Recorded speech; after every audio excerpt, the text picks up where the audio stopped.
পলাশ শিক্ষামন্ত্রী তো সংসদে জানিয়েছেন পদার্থবিজ্ঞানের ভুল প্রশ্নের পুরো নম্বর দেয়া হবে।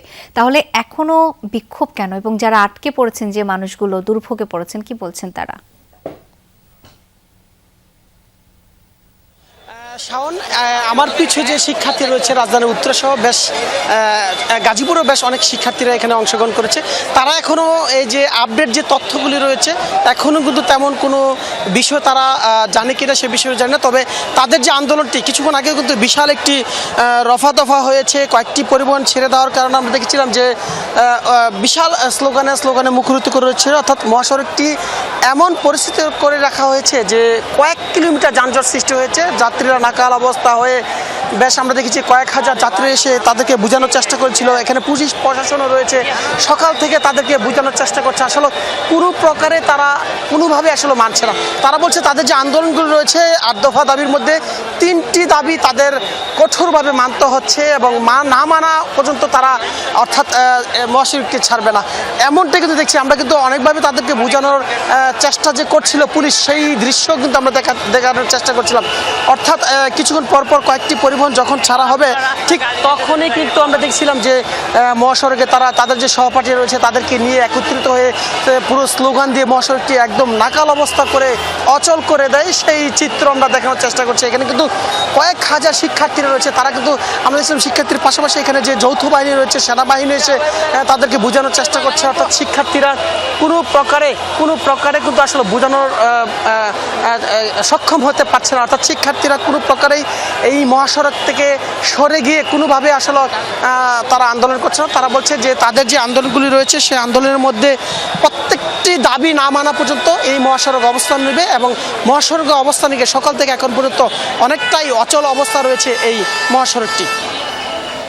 পলাশ, ধন্যবাদ আপনাকে। দর্শক, আন্দোলনের কারণে নগরের বিভিন্ন রাস্তায় তৈরি হয়েছে তীব্র যানজট। যেমনটি জানাচ্ছিলাম, এই মুহূর্তে এলিভেটেড এক্সপ্রেসওয়ের উপরে আছেন আমার আরেক সহকর্মী হাসিবুল করিম বিজয়। এবার তার কাছে যাব। বিজয়, এই মুহূর্তে সড়কে যান চলাচলের কি অবস্থা দেখতে পাচ্ছেন?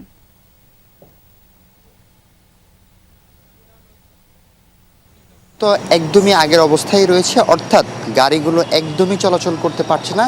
উত্তরায় যে আন্দোলন হচ্ছে শিক্ষার্থীদের, সেই আন্দোলনের ফলে কিন্তু আসলে এই যানজটের সৃষ্টি হয়েছে। আমি যদি দেখাই আমার পেছনে একটু দেখতে পাবেন যে আপনি এখন পর্যন্ত কিন্তু আসলে এলিভেটেড এক্সপ্রেসওয়েতে যানজট রয়েছে এবং যারা এলিভেটেড এক্সপ্রেসওয়ের উপরে আটকা পড়ে গিয়েছে, অনেক ইমার্জেন্সি যাদের এয়ারপোর্টে যাওয়ার কথা রয়েছে, যাদের ফ্লাইট আছে, তারা কিন্তু আসলে আটকা পড়েছে। তাদের ব্যাগ লাগেজ সব কিছু মালপত্র নিয়েই কিন্তু তারা আসলে এলিভেটেড এক্সপ্রেসওয়ের উপর দিয়ে হেঁটেই তাদের গন্তব্যের উদ্দেশ্যে রওনা হয়েছেন। সেই চিত্রই কিন্তু আপনি দেখতে পাচ্ছেন। পাশাপাশি যদি বলি যে এলিভেটেড এক্সপ্রেসওয়ের উপরে কিন্তু বেশ কয়েকটি অ্যাম্বুলেন্স আটকা পড়েছে এমনটিও দেখতে পেয়েছি এবং এখন যানজট এলিভেটেডের উপরে ধারণা করা যাচ্ছে যে বনানী পার হয়ে গিয়েছে, কারণ আমি প্রায় 3 থেকে 3.5 ঘন্টা যাবত এলিভেটেড এক্সপ্রেসওয়ের উপরে আটকা আছি। এখন পর্যন্ত কোনো ধরনের কোনো যানবাহন চলাচলের কোনো সম্ভাবনাই দেখা যাচ্ছে না। এখন পর্যন্ত আমার এলিভেটেড এক্সপ্রেসওয়ের উপর থেকে যে অংশটি দেখা যাচ্ছে বিশ্ব রোডের, বনানী থেকে যে উত্তরাগামী যে বিশ্ব রোডটি রয়েছে যে খিলক্ষেতে, সেখানেও কিন্তু পুরোটাই জ্যাম হয়ে রয়েছে। তো এখন পর্যন্ত বেশ কিছু মানুষের সাথে আমাদের কথা হয়েছে, তারা আসলে বেশ ভোগান্তিতে পড়েছে এবং তারা আসলে এই আন্দোলন অথবা এই রাস্তা অবরোধ করে আন্দোলন নিয়ে বেশ ক্ষোভ প্রকাশ করেছেন এবং তারা বলছেন যে এ ধরনের রাস্তা বন্ধ করে আন্দোলন করার ফলে কিন্তু সাধারণ মানুষের যে আসলে ভোগান্তি হয় সেই ভোগান্তি আসলে বলে শেষ করার মতো না। এবং যারা আসলে জরুরি কাজে আসলে বের হয়েছে এবং যারা এয়ারপোর্টের উদ্দেশ্যে রওনা দিয়েছে, যারা রোগী রয়েছে, তারা যে ভোগান্তিতে আসলে পড়েছে সেটি আসলে বলার বাইরে, ভাষায় প্রকাশ করার মতো না। শাওন, বিজয়, অনেক ধন্যবাদ আপনাকে।